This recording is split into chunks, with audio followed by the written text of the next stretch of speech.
Zizonekelwa izwe izitatimende zabamangalelwa kwelokubulawa kaSenzo Meyiwa emva kokuthi zamukelwe njengengxenye yobufakazi obuzobhekwa uma sekuqulwe icala.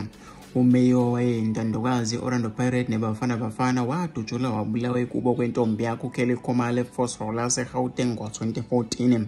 Kushoshisa abalisi abahlanu okuthiwa yibona abayise uMeyiwa kwagoqanyawo bathengiwe. Umbuso umenge izitatimende okuthiwa zasayinwa abamangalelwa ababili kuleli icala bevuma amacala belandisa abaphenyi ukusuka nokuhlala ukufa kaMeyiwa. Abamangalelwa bathi bavuma basayina izitatimende ngoba-ke base bevuthiwe yisibhaxu samaphoyisa. Ummangalelwa wokuqala umuzika wokhulelwa Sibiya nommangalelwa wesibili uBongani Ntanzi kuthiwa yibona ababhala izitatimende.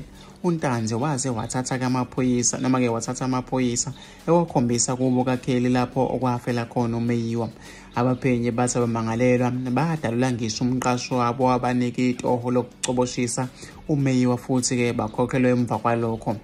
Abamangalelwa bafaka isicelo sokuthi izitatimende zingemukelwa zichithwe ngoba-ke zatholakala ngokungemthetho.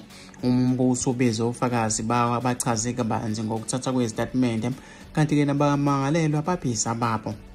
Ijaji uRata Makotlaleng likhiphe isinqumo salo izolo lichitha abamangalelwa esiceleni sabo. Ijaji lithi-ke liyazamukela izitatimende njengobufakazi obuzobhekwa uma-ke sekuqulwe icala. Emva kokucubungula kabanzi bonke kubufakazi ngithola ukuthi ummangalelwa wokuqala wazivumela yena icala wabhala isitatimende ngokuthanda kwakhe. Ummangalelwa wesibili naye wazivumela ngokuthanda kwakhe futhi-ke wayengaphoqiwe nokuyokhomba indawo yesigameko kusho-ke ijaji. Ijaji lithe-ke ukwemukela kwezitatimende akusona-ke isinqumo secala lonke kodwa-ke kuyingxenye nje yecala. Kuvele nokuthi izitatimende zokuvuma amacala azisebenzi kwabanye abamangalelwa kodwa-ke zisebenza kulabo abazibhalile kuphela. Ngesikhathi ijaji liqeda ukufunda isinqumo kube-ke sekutolokela abamangalelwa nokuthi uma bebuzwa ukuthi bayezwa yini noma-ke bazibukela nje bangaphendula. Umshoshisi wombuso u-Advocate George Baloyi usemukela isinqumo wathi-ke usezobiza ofakazi ukuze-ke bezokwenaba kabanzi ngezitatimende zokuvunywa kwamacala.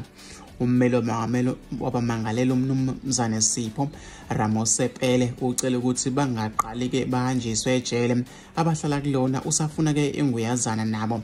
Icala-ke liyabuyela-ke namhlanje enkantolo.